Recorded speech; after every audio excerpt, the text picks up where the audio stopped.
नमस्कार दोस्तों, मैं हूं राघवेंद्र। स्वागत है आप सभी का इन खबर पर। दोस्तों, लोकसभा चुनाव संपन्न हुआ और नतीजा भी सामने आया, लेकिन उत्तर प्रदेश का नतीजा खासकर बड़ा ही अलग आया बीजेपी के लिए। और हम बात करने वाले हैं आजमगढ़ लोकसभा सीट की। आजमगढ़ की लड़ाई जो है निरहुआ वर्सेज धर्मेंद्र यादव के बीच की थी और धर्मेंद्र यादव ने बड़े मार्जिन के साथ चुनाव भी जीता। लेकिन अब निरहुआ हुंकार भरते हुए नजर आ रहे हैं। इस बड़ी हार के बाद भी निरहुआ के हौसले पस्त नहीं हुए हैं। निरहुआ कह रहे हैं कि मैं आजमगढ़ में ही रहूंगा और आजमगढ़ में रहकर यहाँ की जनता की सेवा करूंगा और अपना काम भी करता रहूंगा। जरा आप सुनिए कि निरहुआ ने क्या कुछ कहा है। बहुत अच्छी मुलाकात रही और महाराज जी ने बहुत आशीर्वाद दिया और उन्होंने कहा कि बहुत अच्छा आप लड़े चुनाव, बस आपको आजमगढ़ छोड़ना नहीं है। और ये बात पहले भी मैं कहता था कि मैं जीतूं या हारूं, आजमगढ़ की जिम्मेदारी अगर मुझे दे दी है पार्टी ने कार्यकर्ता के रूप में, तो मैं छोड़ने वाला नहीं। मैं यहाँ रह के और जो भी विकास कार्य है उसको आगे बढ़ाएंगे, क्योंकि देखिए केंद्र में भी हमारी सरकार बन गई और प्रदेश में हमारी सरकार है ही।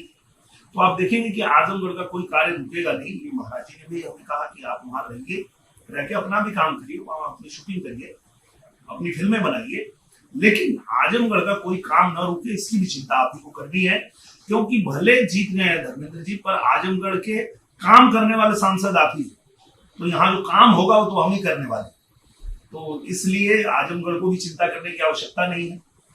3,47,000 लोगों ने मुझे आशीर्वाद दिया और उस आशीर्वाद के दम पे मैं यहाँ खड़ा हूँ। मैं यहीं रहूंगा और यहाँ रह के, और 5 साल बाद जब फिर से चुनाव होगा तो हम लोग पूछेंगे सवाल, भाई हमने 2 साल में आजमगढ़ में जो जो किया था वो जनता के सामने है। जनता भी पूछेगी कि 2 साल में हम लोगों ने नई रेलवे लाइन पास करवा लिया, हमने महायोजना पास करवा लिया, हम लोगों ने यहाँ सारी सड़कें बना दी, हम लोगों ने यहाँ विश्वविद्यालय बनवा दिया, हम लोगों ने यहाँ अटल आवासीय विद्यालय बनवा दिया, हमने 2 साल में यहाँ संगीत विद्यालय बनवा दिया, हमने आजमगढ़ में रिंग रोड पास कराया। अभी जा रहा हूँ गडकरी जी से मिलकर और उसको भी तेजी से आगे बढ़ाऊंगा, उसको भी अभी तुरंत कराना है मुझे। तो ये सारा काम, और मैं कोशिश ये भी करूंगा कि उनको ले आऊं आजमगढ़, ताकि आजमगढ़ के जो और भी जो बड़े बड़े कार्य हैं उनको भी हम लोग करवाएं।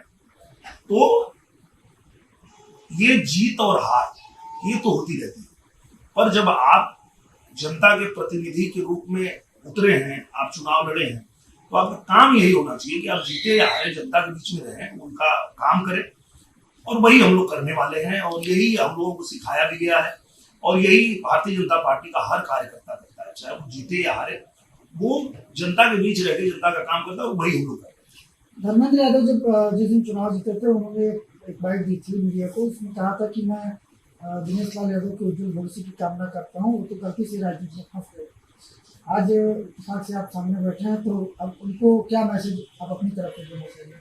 मैं उनको यही कहना चाहूंगा, धर्मेंद्र यादव जी को, माननीय सांसद जी को, कि वो ठीक से पता करेंगे तो उनको पता चलेगा कि मेरा भविष्य बहुत उज्जवल है ऑलरेडी, और मैं अपने कार्य के साथ साथ यहाँ जनता की सेवा करने के लिए आया हूँ। जनता ने मुझे मौका दिया था और मैंने 2 साल में जो करके दिखाया है, आप 5 साल में कर लीजिए, फिर हमको शुभकामना दीजिएगा, फिर 5 साल बाद मिलते हैं आपसे यही आजमगढ़। तो सुना आपने कि निरहुआ ने क्या कुछ कहा है और किस तरीके से सीएम योगी आदित्यनाथ का भी जिक्र कर रहे हैं। और उन्होंने कहा है कि योगी जी ने भी कहा है कि आप आजमगढ़ में रहिए और अपना काम करते रहिए, साथ ही साथ आजमगढ़ के लोगों की सेवा कीजिए। चुनाव भले ही धर्मेंद्र यादव जीते हैं, लेकिन आजमगढ़ के सांसद के रूप में जो आपने काम किया है वो जनता याद कर रही है और आप आजमगढ़ में ही रहकर जनता की सेवा कीजिए। आपको बता दें कि 2019 के लोकसभा चुनाव में जब निरहुआ पहली बार चुनाव लड़े और बड़े मार्जिन के साथ चुनाव हारे थे अखिलेश यादव से, उसके बाद भी वो आजमगढ़ में डटे रहे थे और उसके बाद 2022 में जब उपचुनाव हुआ तो निरहुआ वहां से चुनाव जीत गए। लेकिन 2024 के लोकसभा चुनाव में निरहुआ को फिर एक बार जो है धर्मेंद्र यादव के हाथों पटकनी मिली है। खैर, निरहुआ जिस तरीके से हुंकार भर रहे हैं, आप लोग क्या सोचते हैं? निरहुआ के इन बातों पर आपकी क्या राय है? आप अपनी राय कमेंट बॉक्स में हमें जरूर बताइएगा।